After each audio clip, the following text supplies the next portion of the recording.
Well, it is. I thought we'd have a bit of a fun thing, a bit of a boxing ring type of thing. We'll put WordPress in one side of the ring, and we'll put HubSpot in the other side of the ring. We'll do 3 rounds. What do you reckon with the sound effect? I think let's get a sound effect in there. So, Lenny, our editor, if you're watching, here we go.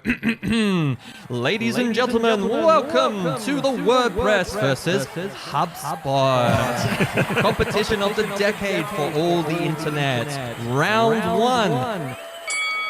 Welcome to Under the Hood.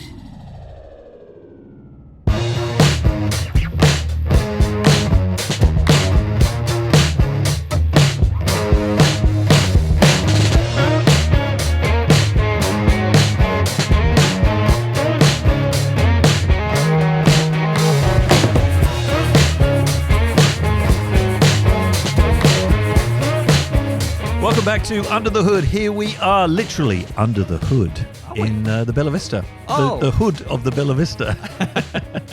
Deep in the hood, the urban hood, by the look of your background. Yeah, that's right. I actually look like I'm in the jungle rather than in the hood. Maybe we should change the whole thing. Welcome to In the Jungle with Tony and Gabe.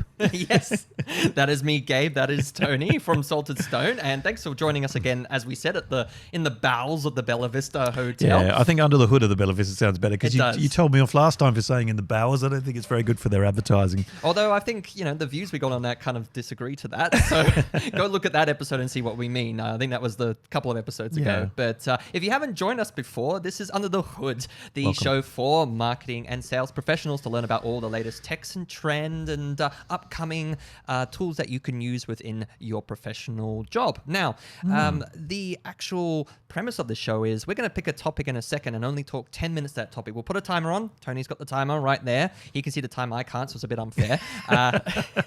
But then the timer will go off and we have to stop on that topic, and then we'll go into our toolkit section, which is, Tony. Toolkit. Exactly. That's all you need to know. I'm not going to say anything about my toolkit. I've been rummaging around deep into the bowels of the toolkit to come out with something really good. So I've got a fantastic little thing to share with you. I think we should ban the word bowels from this show. I know, it's terrible, especially if you're feeling a bit off at the moment. True. You're even worse now. True. Yes, it is. And I will do the 10-minute timer. We'll try and stick to the 10 minutes, try and get as much information as we can out there. Sometimes if we just sort of come halfway through a sentence, we'll add a bit more bonus material. Bonus content. So, Tony, without further ado, and that said, do you want to announce the title? Yes, I do. Drum roll, please. Thank you very much. Sound effects, people. Ditch WordPress. So it's time to choose a smarter CMS. Ooh. CMS, of course, standing for Content Management System, for those of you that are new to that word. But if you're on WordPress, we're going to take you through a bit of a journey about maybe why you shouldn't be. Yes, and it's a good thing to point out, Tony, as a CMS, as we mentioned, is what a website is built upon. So WordPress being one, and there's many others, Drupal, Webflow, etc. But what we're here to talk to is, as you said, WordPress, and why you think you should be ditching it at this point, honestly.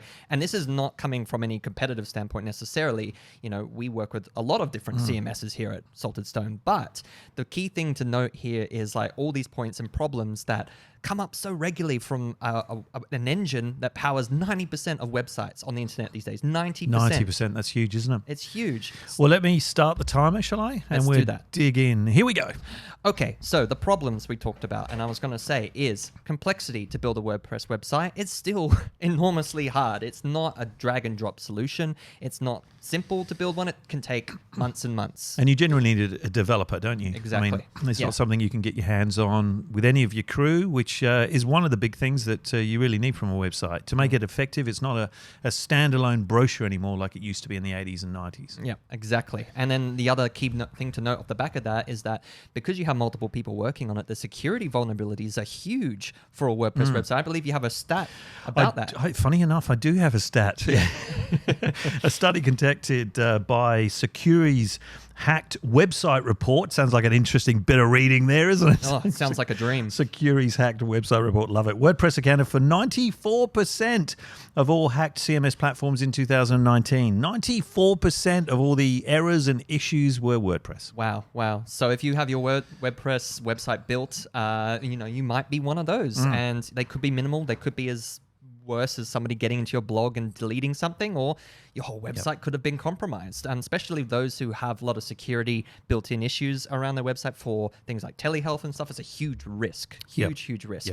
The other thing to note then off the back of that is performance issues. I mean, websites built on WordPress are notoriously sluggy, slow, and it's often because they have so many plugins built into them. And off the back of that, plugin capability and updates is something you have to regularly keep doing over and over again because they're all third-party additions to WordPress. WordPress doesn't come out of the box with everything you need it to do. You have to add on and add on and add on. And because you're doing that, think about it as like putting more things into your canoe. If you're going for a ride, if you put more and more things, it gets heavier and heavier and you go sink. slower. You'll you sink. Exactly. Well, eventually you will sink. Yeah. Interesting, another stat on that, because as you said, plugins and everything, keeping everything up to date is so important in today's world. But they reckon, again, a survey by Managed WP reported that 50% of WordPress sites are running on outdated versions of WordPress or their plugins. So they're not even up to date, which is an issue. Half of them. And having worked in WordPress websites a lot in the past, I can attest to it. You have to jump in and physically look around to see what needs updating. They will never tell you, which is the biggest pain point. Another thing to note is scalability challenges as well as maintenance and updates. It's something that is just so slow and takes a lot of time. Like we said, developers to just keep up to date with the most modern look and feel for your website. That as well as content management limitations as well. Like you have to have plugins to have a blog or put in, a video gallery or something to that degree. Most website CMSs do not come with all that out of the box. No. And it's so important now because a website's more than just a static, as I was saying before, brochure. It's got to be interactive. It's got to be engaging. 100%. I completely agree. And then finally, the last 2 points of why there's a huge problem with WordPress websites is one, mobile responsiveness, which if you have a stat to that, actually, I recall. Well, I do, and we've actually discussed this a number of times. I think it's important. Again, a study by WP Engine said that 53% of visitors will abandon a website if it takes longer than 3 seconds to load. That's 1, 2, 3, gone. Yep, and you lost them forever, that potential customer. So slow loading websites is hard. And I think with some of these platforms like WordPress, they can be, once you start adding those engagement pieces, because they're plugins and they're additional things, it slows the site down. So when you're trying to have engagement, which is going to help, you're then slowing the website down from a usability perspective. So you're kind of ticking one box and crossing another. Yep, and to even get there to the final point we'll make is around getting support and also community dependency to actually get your website to a point where you're happy with it. Yeah. It takes a lot of effort, not just one person. Like you could potentially as a one-man band do that, but think about all the other responsibilities you have to your business. You can't be just focused entirely on your website. So those are some key problems we call that. Now, Tony, you here have some interesting points to make along the subject of trying to get back to a mindset of putting yourself to rest of how you can get around it. And it's actually sort of reflected on your top there if you're watching this on YouTube. Well, it is. I thought we'd have a bit of a fun thing, a bit of a boxing ring type of thing. We'll put WordPress in one side of the ring and we'll put Hubspot in the other side of the ring. We'll do 3 rounds. What do you reckon with the sound effect? I think let's get a sound effect in there. So Lenny, our editor, if you're watching, here we go. Ladies and gentlemen, welcome to the WordPress versus Hubspot competition of the decade for all the internet. Round 1. Access to data. Oh, yes, access to data. That's a good one. I love that one. So we put WordPress against HubSpot, access to data. Of course, WordPress is an open source software. So meaning that anyone can use it, they can distribute it, or they can customize it. So WordPress gives its users unrestricted users access to all the data, which is dangerous, right? But HubSpot, while not open source itself, is open source friendly, which allows its customers to export nearly everything from their marketing, client relationship management, CRM, and CMS software. So it's kind of like a bit of a tie, but leaning slightly towards HubSpot with that one. Agreed. Okay, well, that opens us up to, and then neither is knocked out at this point. Round 2. Analytics. Oh, it's fun, isn't it? Welcome to the boxing ring. We're getting there. Okay, so analytics, so important, right? We live in a world where data is king, right? We need to measure everything, especially the website. Who's on it? What are they doing? All of that kind of stuff. HubSpot's analytics software is robust, and it's built into the HubSpot CMS, right? You don't need to go anywhere else. It's all encased in the same little platform. It gives you that one-stop, all-in-one solution to your website and analytics needs. Whereas WordPress, on the other side of the court here. WordPress does not include analytics by default, but analytics are easily added to any WordPress website. But again, that word, plugins, like Jetpack and Monster Analytics make WordPress analytics close to plug and play, but not close enough. So the winner is HubSpot. Oh, and quite a few good jabs in there by the contender HubSpot. Bit of an underhook there and a cross, whatever they're called. And that leads us into the final decider round, round 3. Yeah. Page building. Is WordPress not on the floor yet? They're still hanging in there? They're still hanging in by a thread. All right, well, let's look at page building, right? The most important thing. You know, your website is a live, breathing, heavy breathing thing there. And it is, especially in this round. So HubSpot CMS offers a drag and drop page builder. More about that on a future episode of Under the Hood, but let's not go there yet. The default modules cover standard page features such as menus, social media buttons, text, subscription forms, headers, CTAs, the lot. Whereas we look at the wonderful world of WordPress, they do have, let's be fair here, Theme Fusion's Avada Builder, and of course the Elementor plugins. Again, that word plugins are some of the best on the market. However, WordPress, of course, means that there are visual page builders, but they are a few clicks away. They're not inbuilt. And again, this might not sound much, but if it's not actually in when you're working on it, if you've got to click away and click away and click away and then come back again, it gets frustrating. So the winner is HubSpot. And by undeniable defeat of pure talent, He's on the floor. WordPress is on the floor and HubSpot is the clear, undeniable winner. Add in a sound effect like a round of applause, please, Lenny. Don't make me look silly. Thank you. Okay, so what should we be doing then, Tony, to get ourselves up and ready and I guess looking towards the future now? Like we can knock about WordPress all day long. It's a fun thing to do, honestly. But, let's look at actual practicality now. Well, let's back it up. Let's back it up with the truth, right? Yes, exactly. So, I mean, so many things that a CMS or content management system should have. Simplified user experience, number one. Drag and drop, like you said. Drag and drop. And you want everyone to use it. You don't just want the developer or the techie people in your business to be able to use it. You want everybody to be able to go in there, build a page, change a page, or do whatever. So the website becomes a living, breathing part of your business. Yep. And on the lines of going with HubSpot, you'll never worry about performance and speed because it is built within and it is pure magic. Like you just work it straight out of the box and you already got a great user experience from your customer's perspective. Getting straight on there and not bouncing off straight away due to poor load time never will happen with HubSpot. So performance, speed, and also security enhancements, which is such a big thing these day and age. Security, we hear it a lot of times when clients come to us that their website's been hacked, and they not just WordPress, other platforms as well. We don't hear it for HubSpot. HubSpot has security enhancements, so that's a really good idea for you to protect your data, protect your website. And I think the most important one next is scalability and flexibility. A growth platform is what HubSpot calls out as the CMS itself. And HubSpot as itself as a platform is a growth platform because it's built in with all your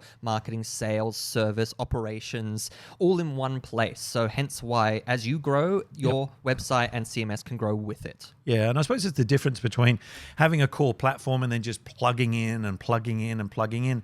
Although it sounds like the solution is going to be there, all of these plugins means that things can break. The same as you plug anything in, it can snap, it can break. Whereas when everything's built into one growth platform, the chances of it breaking are minimal. Yep. And then the final 2 points here, there's a lower learning curve and also lots of developer support and community around HubSpot CMS. So you're never left in the lurch and it is such an easy thing to pick up.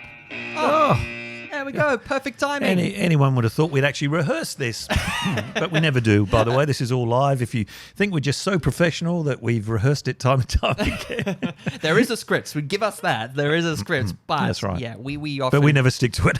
Often just jump into it. But look, we'll finish off the topic just by highlighting one key thing. So if you want a good takeaway from this, go to our website, salterstone.com, and look up our blog here written by our general manager and WordPress aficionado turned HubSpot CMS expert. Yes, he saw the light. Yes, he saw the light. Good old Brandon Jones. The orange light. Check out his blog titled, Trust Me, HubSpot CMS Hub is worth getting excited about. And this is coming from a man who has spent 15 years working with only WordPress websites. He wrote books, won awards for his themes that he built for for WordPress, and then got converted by the end of the day because he saw the value. So you're saying he's wasted 15 years of his life doing the wrong thing. I think we all go on a journey of self-discovery and just find, the things the mistakes we learn from only strengthen us later on. And I think that's where Brandon's ended up. But I think as well, CMS Hub hasn't been out as long as that anyway. So I think 15 years ago, WordPress was the only way to go. That is very true. And that's one final point to make, Tony, is that there used to be only very limited CMS solutions, and WordPress being 90% of the market reflects that, because that's all they used to be. But now there's so many better options. So check out, trust me, HubSpot CMS Hub is worth getting excited about on our blog on saltostone.com. But with that said... One thing though, before you go, if you are on WordPress and you're getting a bit upset now because you think I should have rebuilt the whole thing on CMS Hub, but you love the website that you're on, it looks good, HubSpot has this unique way of migrating your website across.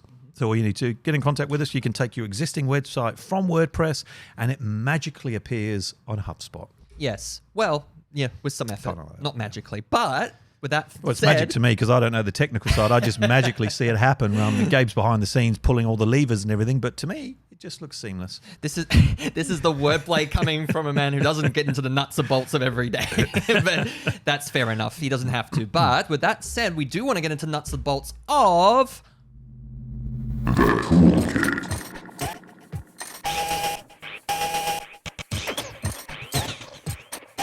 The toolkit. That's my interpretation of the theme. Yes, I think we prefer the one we've got. But anyway, that's okay. Oh, I thought it was all right. So who wants to go first? I've been rummaging deep into my toolkit this week. Ooh, sounds painful. It was. I got stuck in there for a minute. I'll let you go last because I've got one I don't think is nearly as cool as yours, because I know what yours is and I'm curious for you to talk about it. But my one, I think mine's still pretty cool. So there's this... there's so many AI solutions now out there, right? And we've talked about a lot of them on this show.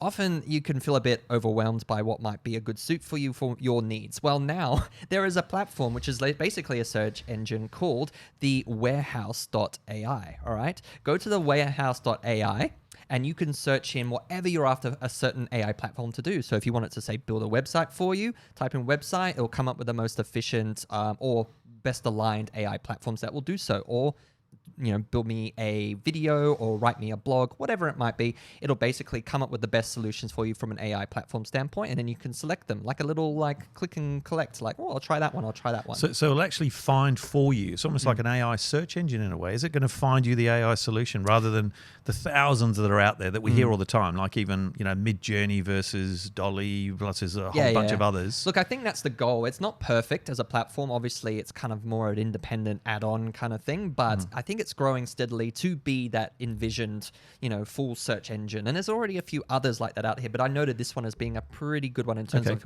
user experience and finds a lot of things for you. I think the key different thing to note here is that you type in just like a keyword and it comes up with options. So I think that's pretty cool. Yeah. Anything that makes our life easier. 100%. Because I think we have talked on earlier episodes. If you are new to AI, check out one of our earlier Under the Hoods about AI, how to make money from AI, in fact.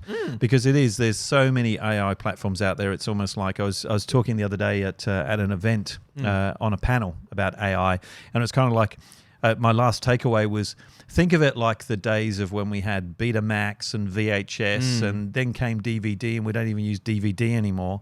Like, which AI tool is going to actually go the test of time? They're not all going to make it, because we can't have 5, 6, 7, 8, 10 versions of the same thing. People are going to pick one. That's true. That's very true. But on the subject of cool technology... Yes. I'm glad you said that. It's breakoutclips.com. Breakout Yeah, clips. it is a bit like that, actually. It's a bit groovy. So if you feel like your social posts aren't getting seen, if you're putting them out there, the organic posts, the ads, or whatever it might be, LinkedIn, whatever platform, and they're just not getting seen, they're not getting the clicks, then this is the one for you. So breakoutclips.com. Basically, you can create 3D video ads or posts using the platform, and you can obviously just follow 3 simple steps. I've played around with it. It's fantastic. You can select first up the template that you want to use. So you can have a split kind of social post or a full social post. You choose from their inbuilt library of graphics, what kind of graphic you want, or you can even upload your own graphic if you've got your own brand and your own kind of imagery that you want to put up there. And then the best thing is you add animation, and it creates this kind of 3D animation across the top of your post. So kind of like almost like jumps out at you. Which obviously demands to get it to be seen. But I'd get on it as quickly as I can, because as soon as everyone's doing it, it levels it out. Now it's got the same thing. So at the moment, it's going to look different. But if everyone gets on breakoutclips.com, they're all going to look the same. Yeah, and I think to that point, to maybe the platforms themselves might start limiting the use of it. So it's good to get it on early, because I feel like platforms like Facebook and whatnot might get a lot of complaints over time if it gets a bit too overwhelming with that. Yeah, or they go and buy the platform and built it into their own thing. Who knows? I mean, it is Facebook. They can buy whatever they want. That makes sense. But I think that's really cool. I like the fact that we'll probably have to add this image somewhere on this episode if you're watching the actual image itself of this little dancing dude. Which really explains what Tony's talking to more visually. So check it out. It is very visual. That's the thing, isn't it? And the same with us. I mean, you could be watching this or you can be hearing it. So you're either imagining what it could do or you can see what it can do. But that's the difference between a podcast and a vidcast. Yes. But that's it for this episode of Under the Hood. So I'm more excited now because I did give a little clip or a little teaser about the next one. Do you want to tell everybody what the next episode of Under the Hood's going to be? Yes, I can only detect good vibes from this bloody title we came up with. Do you want to meditate for a minute? I do. I want to meditate on it for just a second, because I've got to read it verbatim so I don't get this wrong. But this is the episode title for the next episode of Under the Hood: How to Make Your Website as Flexible and Stress-Free as Your Yoga Instructor. Namaste. Namaste.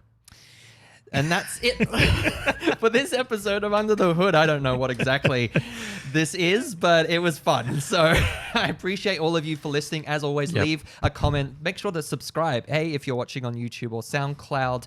We've been Tony Eads and Gabe McCarthy. And feel free to check out all the links and stuff from today's episode in the description below. Awesome. And don't forget your yoga pants for the next episode.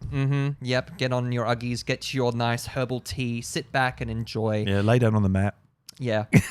Maybe we should do that.